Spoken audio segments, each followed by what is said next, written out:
Hi, welcome to our podcast about assessment. My name is Sam. I was an English secondary school teacher for 6 years, and I've worked in secondary school EdTech for 8 years.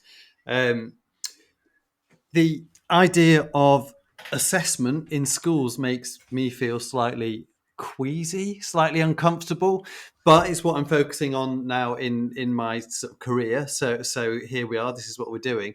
Paul, tell us about yourself.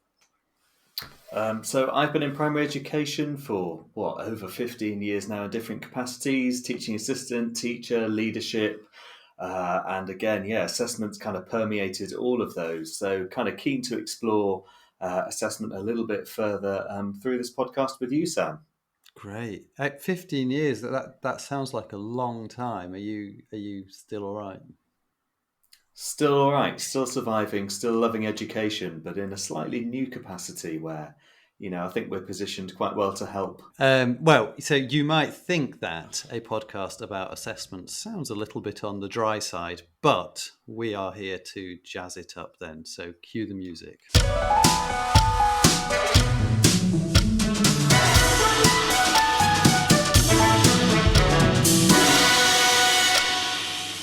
Let me explain the concept of the podcast. Each episode will focus on assessment from different perspectives.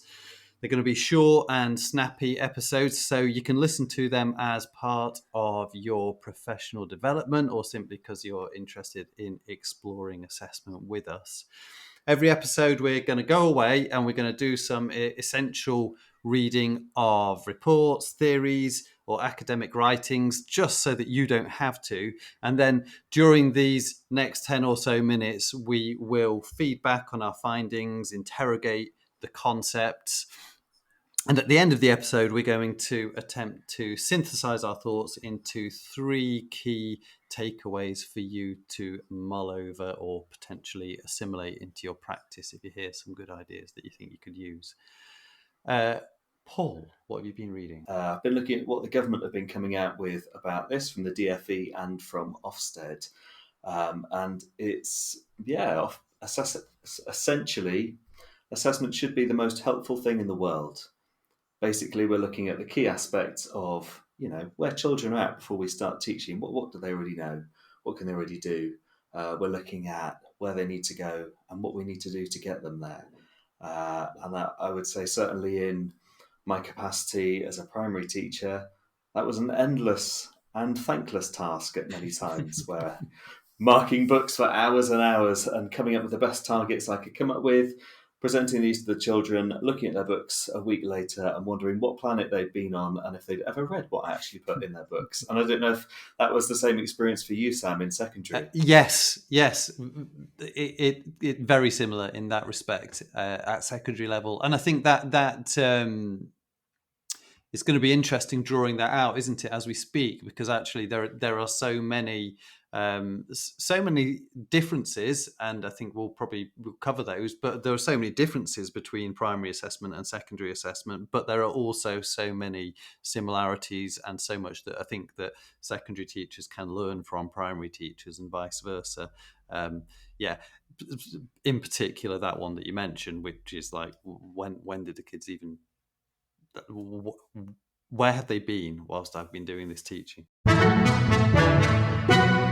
been looking at government documentation, and probably the thing that I've become really mindful of is that the government themselves have been on this real journey with assessment. So even just looking back, I mean, not too far, back in history, but just going back to kind of 2014 when they released a paper on reforming assessment and accountability for primary schools, where they'd looked at the results and decided it just wasn't good enough.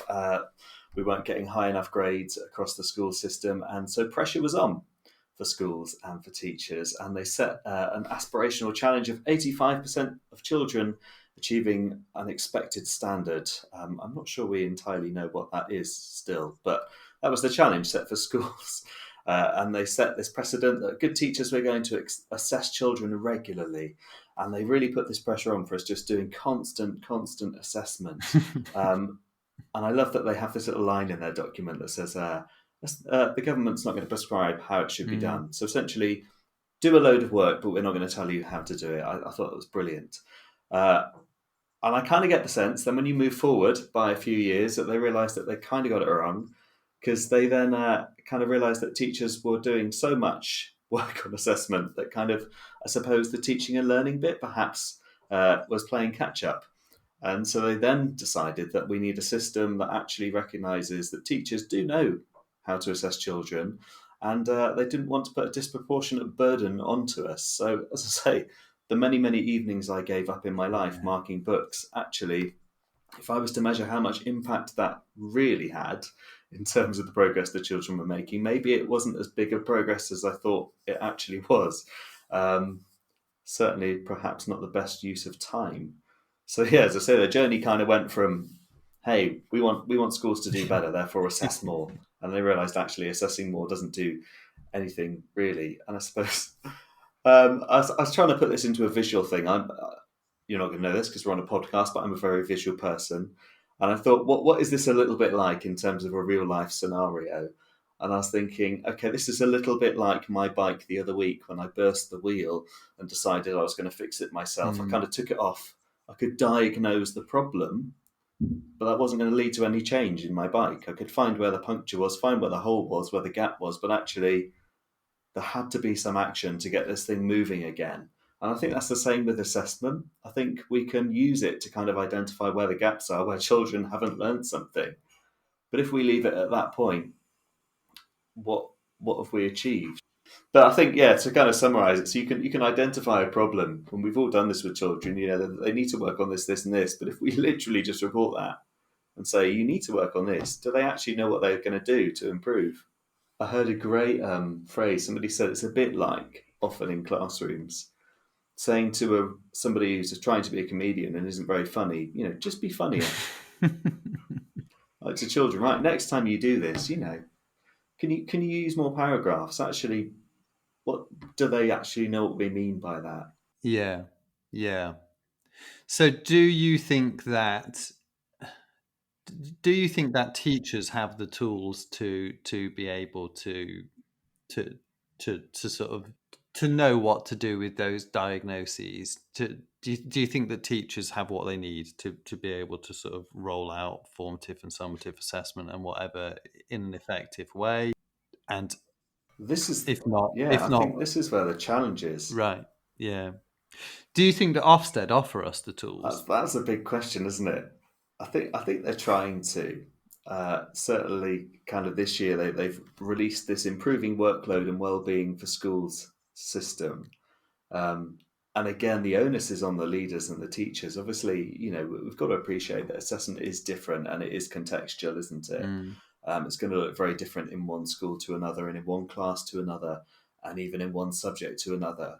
And they've kind of suggested some brief ideas around assessment, really, but without giving too much of a fine kind of line on what to do and what not to do, which kind of harks back to the earlier part of their journey where they're going, make sure you're using assessment for learning. It's gonna improve things no end, mm, but we're not going to tell you how to do it. mm, And I think this is where we're left, aren't we? And this is, I suppose, where I'm interested on this journey is how is assessment going to be this effective practice, but without becoming this impossible, insurmountable task, but actually that's leading to improvement for the children. mm, So I was looking at the big O, so the Ofsted. I thought this is what schools fear, mm. right? So let's go to their guidance. So they've updated this year in April 2024, and I'm just going to read verbatim what they say because I think this is brilliant. Yeah. When used effectively,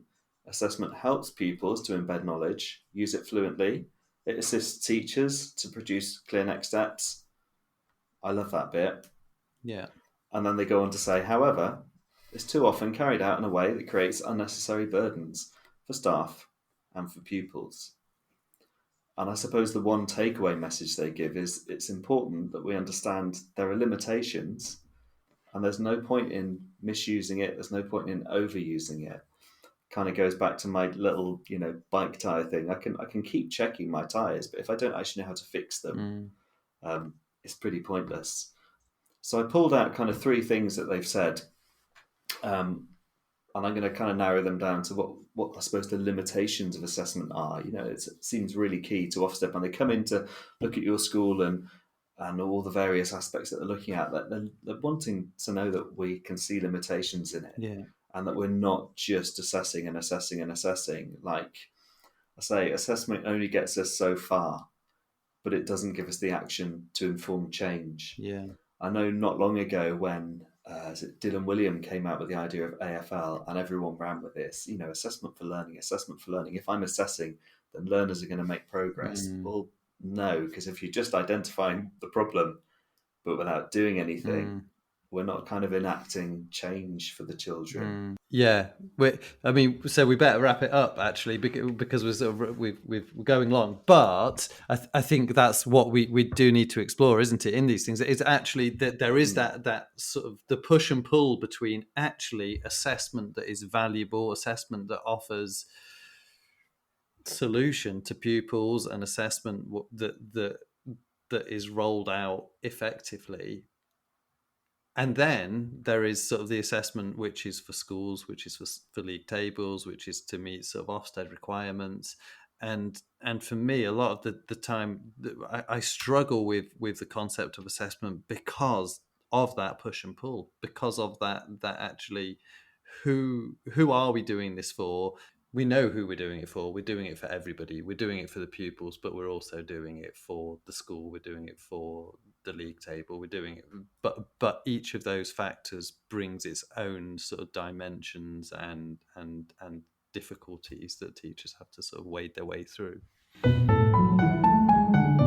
We said at the top of the program 3 key takeaways. 3 top tips.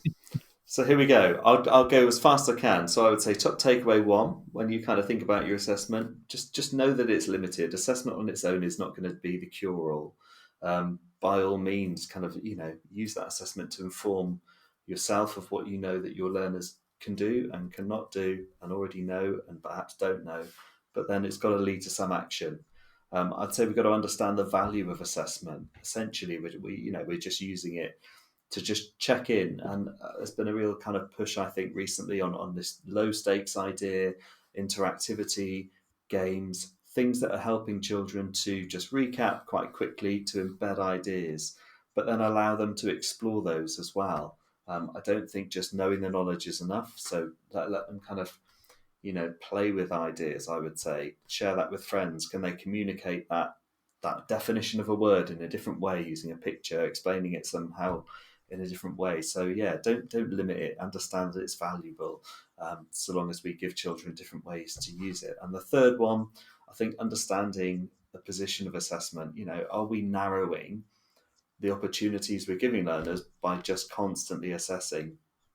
Actually, probably my kind of favourite takeaway from this is that Ofsted essentially want more focus on the curriculum.